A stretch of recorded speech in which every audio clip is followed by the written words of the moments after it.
Okay, so I'm inspired, and I'm inspired to just do another video because this is what happens to me. Actually, I read something, or um, I start thinking a certain way, and I just have to record it. So in terms of writing or in terms of these videos, and the thing I'm inspired about is I think these books and these tapes and the seminars that I'm listening to and the conversations I'm having, um, they seem to stem around a lot of technique.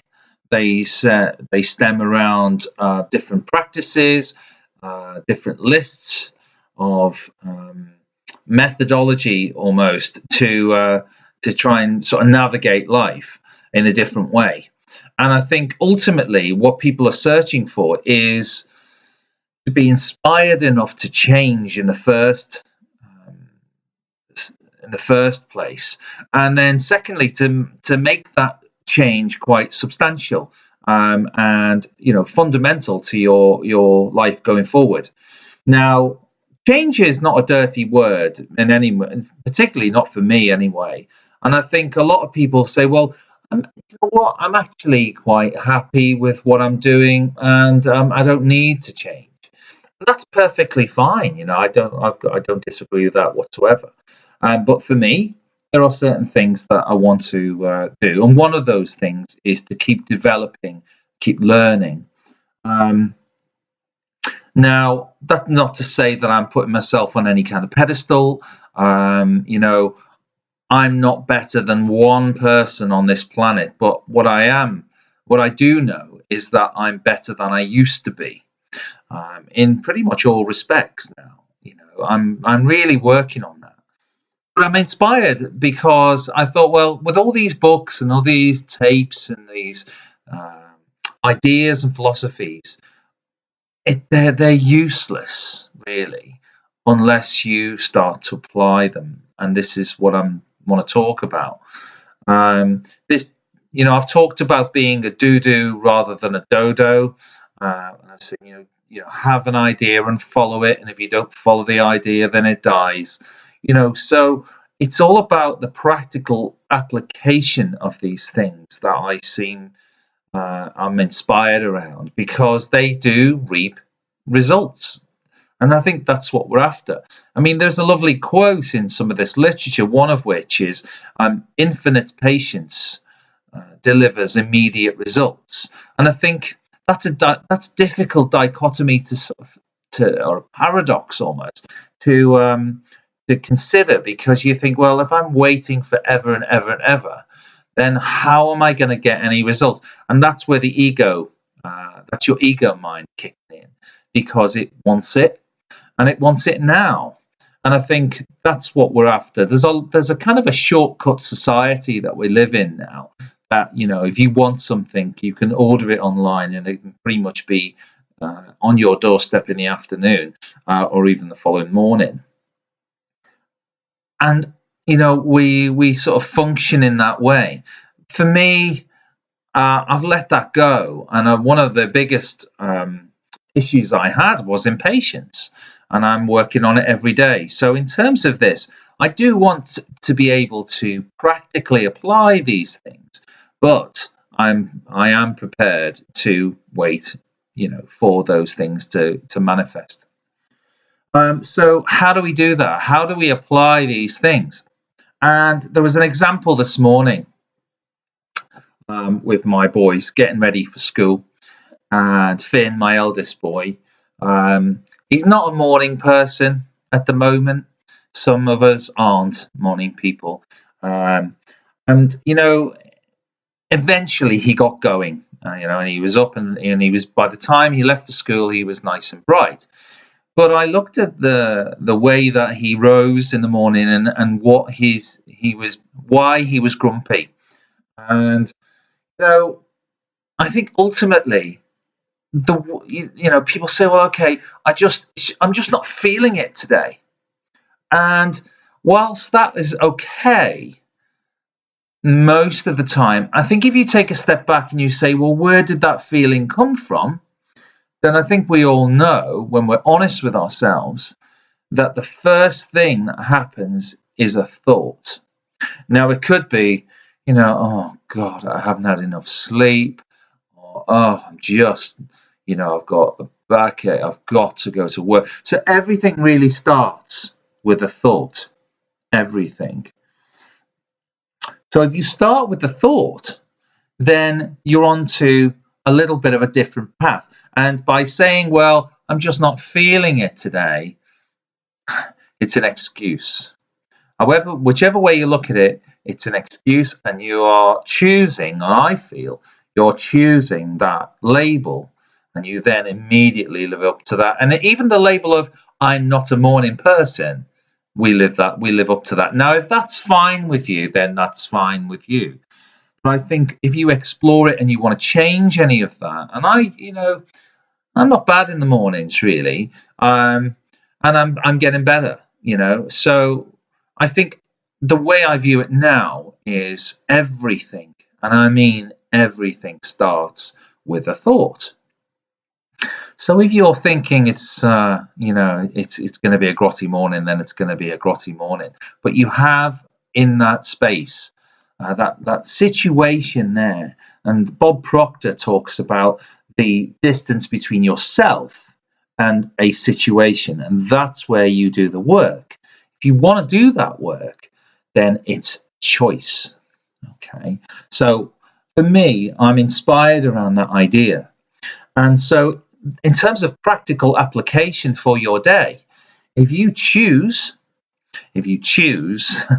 to be grumpy, then you will put that energy out into the world and you will receive. And in terms of what we know as the law of attraction, then if you put out a miserable or grumpy energy, then the universe will just reflect that back. So if you say to the universe, I am grumpy this morning, the universe will say, you are grumpy this morning, and will continue to deliver that belief to you during your morning and during your day.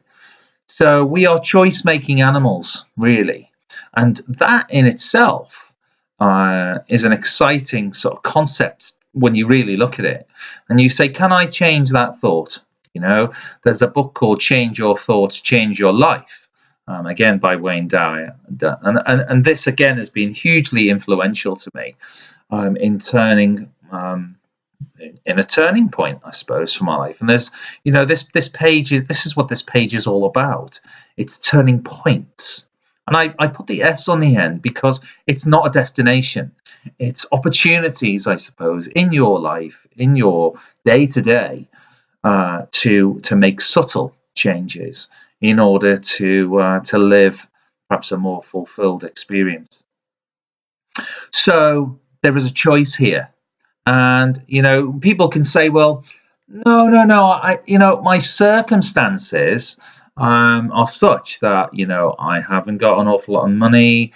The job I'm in is not necessarily the one that's fulfilling. People I work with." That's okay. You don't know the family that I've got. You don't know my wife. You haven't got the kids that I've got. Whatever it is, whatever that you put up there as an excuse, then again you have choices within that. In terms of your circumstances too. So there is a quote there that circumstances do not make the man, they reveal him. And within that circumstance, again, within that area, you do have opportunities, and I think that's where you have the ability to get inspired, and you kind of take back control. If sometimes you're feeling a little bit out of control, you think the circumstances are dictating your life, the choices that you have made so far are dictating your life again as well. You do have an opportunity, and I think that's for me what inspires me to go and read, to learn some more, and to take perhaps, I suppose, what would be considered a different perspective. But why not? Why not? That different perspective can often lead you down a different path and open different doors for you. Now, in terms of inspiration, there is a quote, and I'm going to read this one because it's really important that I get it right. And it was part of something that I discovered in a synchronistic way. And I will keep using this word synchronicity because for me at this point in my life now, there are no coincidences. Things drop into your lap and into your life for a reason. So I'm just going to read this one, and it's by somebody called Patanjali. I'll just move the camera across because I've got it here on screen. So it says, and this is on inspiration. I love this. When you are inspired by some great purpose, some extraordinary project, all of your thoughts break their bonds. Your mind transcends limitations. Your consciousness expands in every direction, and you find yourself in a new, great, and wonderful world. Now, this is the exciting bit. Dormant forces, faculties and talents come alive, and you discover yourself to be a greater person by far than you ever dreamed yourself to be. Dormant forces. I mean, this is stuff that's inside you. So if you have an opportunity to change something, then why not? And as soon as you're inspired to do that, as I am with these videos and I am with this reading that I'm doing and this documentation that I'm making and this learning, relearning, I suppose, about myself, then things change. And things change for the better because ultimately, and I've spoken about it before, if you're going to do a project of any sort, then why not do Project You? And why not just look at those things that perhaps, that you can change, or you can adjust if you want to. And it is about if you want to, and it is a choice. So I'm going to get off in an inspired way and go and continue what I enjoy doing. And have a think about it. And if you enjoy doing something, then explore it a little further because there's fun to be had. There really has.